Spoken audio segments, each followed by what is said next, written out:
जब हमारे नबी के दादा का इंतकाल हुआ तो उनके आखिरी अल्फाज क्या थे और फिर नन्हे मोहम्मद की परवरिश किसने की, चलिए जानते। कुरैश के सरदार, काबा की चाबी के अमीन, सब कबीलों में इज्जत रखने वाले बुजुर्ग हजरत अब्दुल मुत्तलिब बिस्तरे मर्ज पर थे। बड़े बड़े सरदार उनकी चारपाई के पास बैठे थे। उनकी सफेद दाढ़ी सीने पर फैली थी और आंखों में अब भी नूर चमक रहा था, मगर सब जानते थे कि वो साया अब उठने वाला है। लेकिन उनकी निगाहों के सामने बार बार एक नन्हा बच्चा घूम रहा था, वही जो उनके दिल का चैन और सुकून था, वही बच्चा जिनके वालिद को उनकी पैदाइश से पहले ही मिट्टी के सुपुर्द कर दिया गया था और जिनकी वालिदा बीवी आमना भी मदीना के सफर में 2 साल पहले इस दुनिया से रुखसत हो चुकी थी। नन्हे मोहम्मद सल्लल्लाहु अलैहि वसल्लम जो अभी सिर्फ 8 बरस के थे, मगर उनकी पेशानी से एक अजीब सी रोशनी झलकती थी। हजरत अब्दुल मुत्तलिब ने अपने पोते मोहम्मद सल्लल्लाहु अलैहि वसल्लम को अपने पास बुलाया, उनके सर पर प्यार से हाथ फेरा और बहुत प्यार से सीने से लगाया और धीमी आवाज में कहा,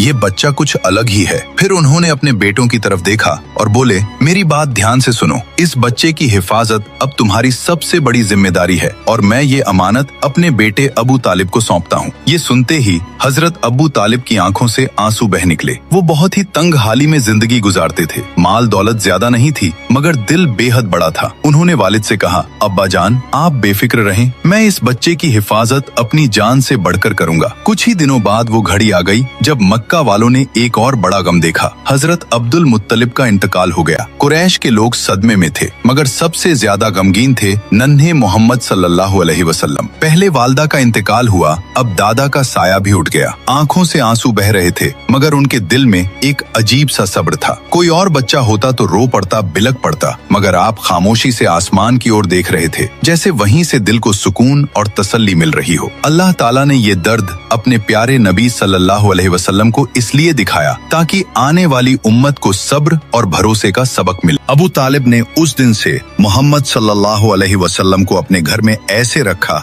जैसे औलादों का ताज हो। घर छोटा था, खाने में अक्सर कमी रहती थी, मगर जब भी मोहम्मद सल्लल्लाहु अलैहि वसल्लम साथ बैठते बरकत उतर आती। एक वाकया बहुत मशहूर है। एक दिन घर में बस थोड़ा सा खाना बना था, इतना कि 2-3 लोग ही खा सकते थे। बीवी ने कहा, आज तो बच्चे भूखे रह जाएंगे, मगर अबू तालिब ने नन्हे मोहम्मद सल्लल्लाहु अलैहि वसल्लम को पास बैठाया और कहा, बेटा तुम भी हमारे साथ खाओ। जैसे ही आपने बिस्मिल्लाह पढ़कर खाना शुरू किया, वो थोड़ी सी नेमत बढ़ती चली गई। सारे बच्चों ने खा लिया, घर वालों का भी पेट पूरा भर गया, लेकिन फिर भी थाली में खाना बाकी था। ये है मेरे नबी की बरकत, जहाँ थोड़े से खाने में पूरे घर का पेट भर गया। सुभान अल्लाह। जो लोग नबी पाक से सच्ची मोहब्बत करते हैं, कमेंट में सुभान अल्लाह जरूर लिखें और अगले पार्ट के लिए सब्सक्राइब जरूर करें।